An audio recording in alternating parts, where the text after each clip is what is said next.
aí, pessoal, tudo bem? Sejam todos e todas bem-vindas, eu sou a Thaís e hoje nós vamos continuar conversando sobre TCC.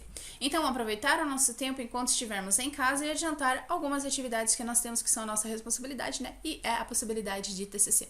O que nós vamos conversar hoje? Sobre a estrutura do TCC e algumas coisinhas que é bom, umas regrinhas que seria interessante já a gente ir aprendendo para depois ficar mais fácil de nós formatarmos o nosso TCC e aí poder se livrar dele de uma vez, né? Sem ficar se preocupando tanto ou ficar pagando outras pessoas para estar fazendo nosso TCC porque é caro. Beleza? Para que nós possamos então conversar sobre isso, nada melhor do que mostrar isso na prática. Por que que é bom nós prestarmos atenção nessas coisas? Como exemplo, eu trouxe hoje nosso estudo de caso, o meu TCC de 1900 e bolinha. Não, mentira, na verdade é 2000 e pouquinho. Esse TCC, assim, geralmente quando as pessoas vão apresentar o seu TCC, o que elas vão dizer? Como foi que eu tirei 10 no meu TCC? Então hoje eu vou mostrar pra vocês como foi que eu não tirei 10 no meu TCC. E é bom, gente, porque a gente fala só sobre as nossas vitórias, né? E aí a gente precisa falar também que das nossas derrotas, horas bolas, das coisas e dificuldades da nossa vida e dizer que nada é tão fácil assim. E por que eu comecei a ficar tão preocupada hoje em dia, pra quem me conhece, e fico sempre falando sobre normas? Porque, gente, normas tira nota ou dá nota pro seu TCC, trabalho de conclusão de curso, dissertação, artigo, qualquer coisa. E aí, se elas não estão presentes no trabalho científico que você vai fazer, é descontado nota, ou o seu artigo não é publicado em revista, ou alguma coisa. E aí a gente pega trauma, né? Porque foi descontado muita coisa no meu TCC. Gente. Então hoje eu vou mostrar pra vocês algumas coisinhas pra ter essa experiência, beleza? Primeira coisa, gente, lembra que eu tinha dito pra vocês que existe uma estrutura para os nossos trabalhos. Aqui, então, eu já vou mostrando pra vocês a nossa capa. Deixa eu diminuir aqui um pouquinho pra vocês enxergarem. Essa é a capa do meu trabalho de conclusão de curso de 2013, gente. Pois é, faz tempo que eu apresentei isso e já me formei. Mas graças a Deus eu me formei, né? Então não é tão horrível assim. Eu poderia não ter me formado. Essa aqui, então, é a capa. Uma das coisas, gente, que eu dou como conselho, que é bem importante por experiência própria. Quando vocês forem escolher o título de vocês, gente, tentem ser o mais objetivo possível e que o seu TCC, o seu título do TCC ou dissertação, etc., ele possa trazer as palavras-chave principais do seu trabalho e não seja tão comprido que nem isso aqui, porque eu já coloquei dentro do meu título um parágrafo inteiro, mas é que eu gostava muito, gente, eu sempre, na verdade eu gosto até hoje da discussão sobre catadores de materiais recicláveis, e na época, gente, eu tava muito ansiosa, porque queria falar sobre isso, e eu queria falar o que existe. Então, por exemplo, lembra que eu falei pra vocês sobre o problema? A gente precisa ter um problema, qual que é o nosso questionamento, o que nos instiga, tipo... Na minha época, quando eu estava fazendo o meu TCC, era o que existe de políticas públicas para catadores de materiais recicláveis na cidade de Ponta Grossa. Isso era uma coisa que me instigava demais, porque eu pensava assim, gente, tem muito catador de materiais recicláveis aqui, e tem a minha vida pessoal, e talvez um dia a gente comente sobre isso. E aí eu quero saber o que existe de atenção para essas pessoas, porque catadores de materiais recicláveis são pessoas em situação de risco e vulnerabilidade social, e que por causa desse trabalho em específico, elas estão mais vulneráveis, porque elas trabalham com materiais recicláveis, com resíduos sólidos, que na maioria das vezes a gente não separa na nossa casa. A gente mistura tudo, resíduos sólidos, material orgânico, a gente mistura tudo. Muitas vezes as pessoas colocam cacos de vidro, colocam agulhas, pessoas que geralmente usam insulina, ou pessoas que usam drogas, né, sei lá. Aí elas colocam agulhas, colocam um monte de coisa misturado no lixo. E aí essas pessoas, elas estão vulneráveis a esse tipo de material e vulneráveis também pelo fato de que elas não têm um emprego fixo, uma renda fixa, uma renda que possa ali um salário mínimo, porque reciclagem, gente, não dá muito dinheiro não, principalmente para catadores individuais. E esse era um problema então que me questionava demais. Qual que é a minha pergunta, a minha questão que me instiga? O que existe de políticas públicas para essas pessoas e como que está sendo esse atendimento na cidade naquela época? Então, era esse meu questionamento, mas eu tava tão ansiosa que coloquei tudo isso dentro do meu título e ele ficou realmente bem grande, bem grande. Então as pessoas, elas acabam meio que nem lendo o meu título porque ele tá grande demais. Que era Serviço de Política de Assistência Social, eu podia colocar, sei lá, siglas, destinado aos cidadãos que encontram em risco e vulnerabilidade em razão da atividade de coleta de materiais recicláveis, coletores de materiais recicláveis no município de Ponta Grossa, Paraná. Bem grande, gente. Até pra minha apresentação eu falei tudo isso, as professoras ficaram me olhando assim. Então, quando for trabalhar, dica tenta deixar palavras-chave e o teu texto mais enxuto ali, o teu título, para que as pessoas elas prestem atenção, porque nesse tamanho, gente, ninguém presta atenção não. Ok, então essa aqui é a minha folha de rosto. Vocês viram que aqui tem o nome da universidade ao qual eu estava apresentando, o meu nome, o título, e aqui embaixo, ponta grossa, e a época que eu fiz o meu TCC, que foi em 2013, e aí eu me formei em 2014, né? Essa aqui, então, primeira é a capa, a segunda aqui é a folha de rosto. Folha de rosto a gente não coloca o nome da universidade em geral. Não são todas as universidades que são assim. Este é um modelo. Existem outros modelos. Tem universidades que eles pedem que façam só, e cursos também, né, que façam só um artigo. Geralmente um artigo de 20, 30 páginas. Esse caso aqui, dessa universidade, eles pedem até 80 páginas. Então pense que eu já não fiz isso também, porque eu sou uma pessoa assim que é dos contra, né? Porque a gente tem que ser dos contra. Era até 80 páginas e eu fiz 92 páginas. Pois é. Fazer o quê, né?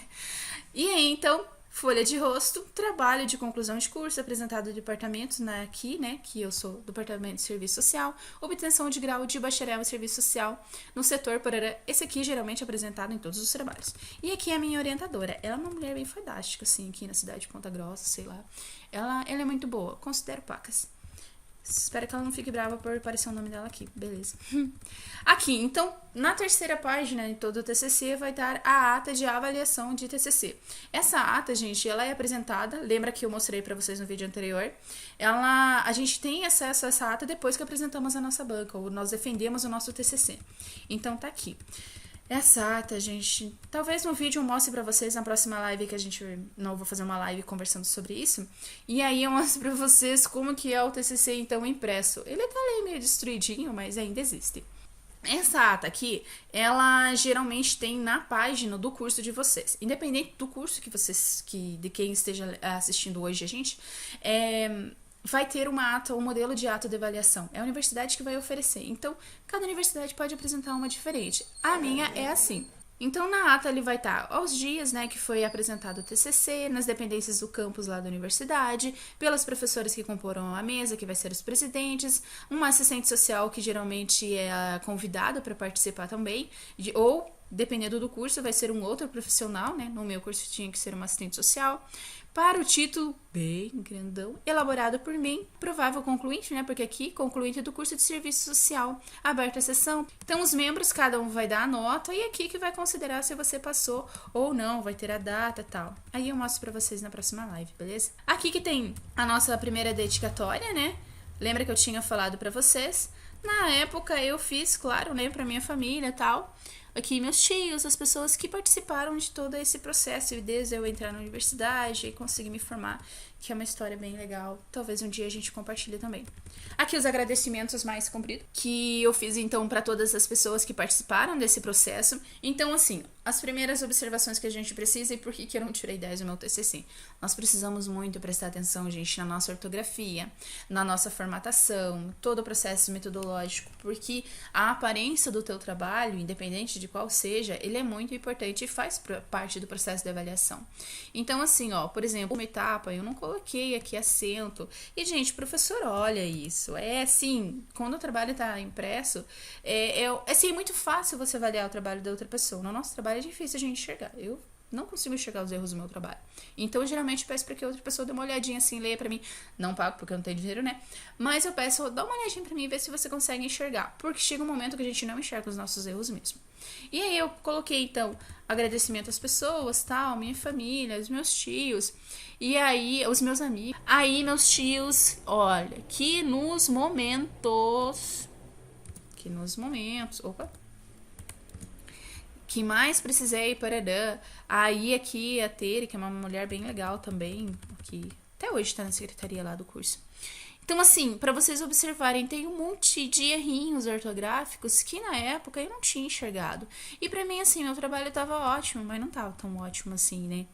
Então, isso desconta muita nota, gente. É importante nós observarmos esses detalhes. Então, beleza. Aqui vai ter, então, a nossa epígrafe. Aqui eu não lembro, tenho que dar uma olhadinha no meu TCC. Mas olha, por exemplo, aqui ficou o resumo nessa página, gente. Não pode de jeito maneira. O resumo tem que estar lá na página separada. Aqui também a epígrafe, que eu fiz o salmo, que pra mim na época tinha um valor considerado, assim, na minha vida. Cada epígrafe, ele vai estar muito relacionado ao teu pessoal. O que você está sentindo naquele momento. Então, aqui vai ser muito relacionado a você mesmo. Beleza, tá aqui o meu resumo então, tem a minha epígrafe, aqui o resumo pra gente ver na prática como que é cada coisa. O resumo ele tem uma quantidade específica de palavras, então a gente sempre tem que prestar atenção. No curso que você faz, lá nas normas que o teu curso diz, quantas palavras ele diz que precisa ter dentro do teu resumo? O mínimo e o máximo. Aqui, gente, observe que a gente tem, então, de todo o trabalho, só nesse espaço aqui, nós temos 282 palavras. Tem que prestar atenção, então não pode passar a quantidade que diz dentro do teu curso. As palavras-chave, né? 1, 2, conjunto de palavras, 3. Aqui, geralmente, até 3 palavras. Alguns locais, eles deixam a possibilidade de até 5 palavras-chave. Que se teu trabalho for publicado, fica mais fácil de encontrar ele, sabe? Aqui, que nem política de assistência social. Tem palavras que nós precisamos observar que elas têm que estar em caixa alta, não. A primeira palavra em letra maiúscula. Que nem política, ela é uma palavra própria. Política. Estava sem acento também. De assistência social. Então, eu preciso deixar ela com letra maiúscula. Se fosse nome de pessoas, também eu preciso deixar com letra maiúscula. São questões, assim, bem importantes detalhezinhos que vão tirar nota do teu TCC. Então, enquanto você vai escrevendo, aproveita e já vai corrigindo, olhando se tem isso ou não tem, para depois não precisar se preocupar. Lista de gráficos. Então, assim, gente, hoje a gente vai trabalhar dar uma olhadinha aqui em cima e eu vou mostrar para vocês como que faz as nossas listas, tá bom? E aí eu vou mostrando aos poucos em cada vídeo como é que faz as listas, como é que faz o nosso sumário e dá uma olhadinha como construir então cada capítulo, tá? Hoje a gente vai falar sobre os gráficos. Então eu vou mostrar aqui pra vocês uma coisa que tirou muito ponto quando eu tava fazendo também, essa formatação. Olhem pra você ver que essa formatação tá assim, ó, ela não tá reta. Precisa ter como se fosse uma reguinha, gente, e cada linha, ela precisa seguir. Deixa eu mostrar aqui pra vocês. Tá vendo aqui, ó? Quando eu aperto aqui a nossa régua, ela não tá alinhada. E isso, gente, tira sem nota, é bem chato e eu perdi mesmo. E aqui, pra você ver que na época eu realmente não tinha conhecimento, tá? A gente aprende muita coisa dentro da universidade e tal, mas bem, não dá. A gente não aprende tudo. Na época eu não tinha aprendido, eu não tinha acesso, né? Existem N situações e eu realmente não formatei meu trabalho do jeito que deveria ser formatado para ter uma possibilidade de um 10 aí. Então, olha para você ver, tá todo desalinhado as minhas listas. E isso realmente tirou muito ponto. Eu lembro na época que a minha professora lá, que estava me orientando, ela disse, Thaís, você precisa pedir para que alguém corrija o teu trabalho e tal, para você realmente não tirar ponto. Porque o texto, gente, vou defender meu texto, está ótimo, muito bom o meu texto. Mas o trabalho, a formatação dele, infelizmente, deixou muito a desejar e isso tirou nota. Eu sabia que ia tirar nota, mas eu tava assim, gente, não tenho dinheiro para pagar e eu não sei como fazer e vamos nessa. E a gente aguenta as consequências, né? Então, beleza. Então, eu já volto aqui pra gente conversar como que faz isso. Lembra que tinha a lista as listas estão abreviaturas, siglas e símbolos. Algumas universidades pedem que separe o que é abreviatura, o que é sigla, o que é símbolos. Mas, em geral, dá pra deixar assim. Depende do teu curso se ele vai pedir. Aqui, nosso sumário. O sumário ficou menos pior. Mas, realmente, olha, lembra da nossa linha, quando eu falo sobre a linha? Ele não tá alinhado, olha. E isso tira nota. Então, a gente vai conversar depois como deixar isso bem alinhado. Aqui, então, o nosso capítulo, né? Que eu comecei o capítulo aqui, considerações iniciais. Lembra que a gente falou que precisa disso. Então, vem nas considerações iniciais. Depois, aqui, eu não vou mostrar bem, que senão vai ficar muito comprido esse vídeo. Mas eu vou mostrar pra vocês assim. Ó, as considerações iniciais, então. Aqui começa o nosso capítulo. Essas considerações iniciais seria tipo uma introdução. Então, o nosso capítulo, os subtítulos aqui explicando cada detalhezinho, que depois a gente pode aprofundar. Olha pra você ver que tem bastante vermelhinhas aqui, gente, que na época eu não enxerguei mesmo. tá? Depois a gente vai conversar específico mais sobre como que funciona as citações, que esse também não ficou tão ruim, graças a Deus, né? Ó, então cada capítulo, isso aqui é importante, gente, cada capítulo nas suas páginas separadas. Eu deixei os capítulos aqui misturados, eu terminei o capítulo 2 e já fui pro capítulo 3.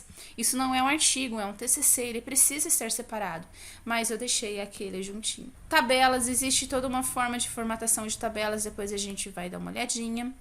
Ó, aqui já o capítulo... Ó, capítulo 2 eu coloquei, mas aqui tá alinhamento, aqui tá título 4. Então, assim, foi uma bobagem que também eu fiz. Depois a gente vai aprofundar falando sobre isso. Então, aqui meu capítulo 2, que não deveria ser 2. As minhas tabelinhas, e assim, isso que foi o meu TCC. Os nossos resultados aqui, os nossos, né? Na época eu fiz junto com a construção do trabalho, junto com o professor, né?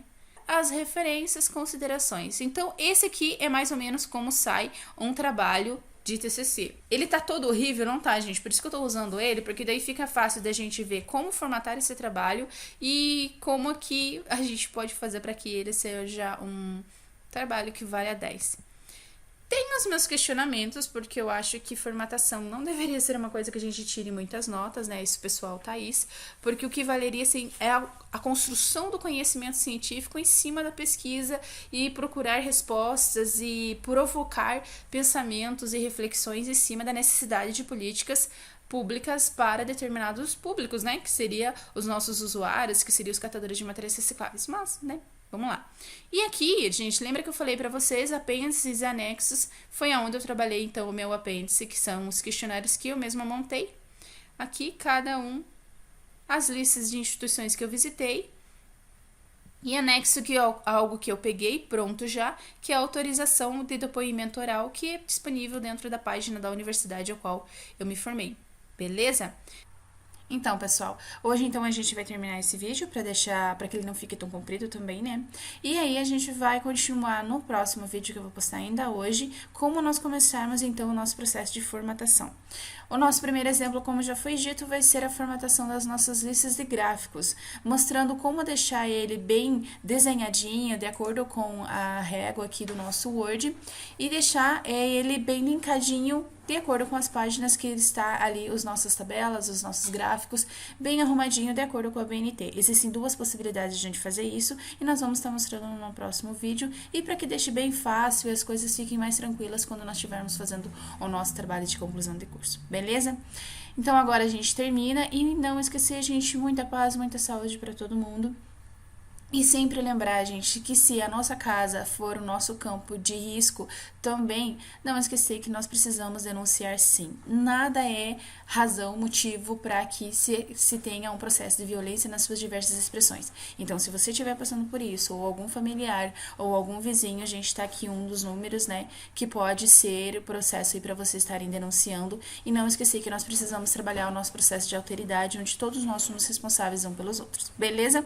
A gente conversa, até mais!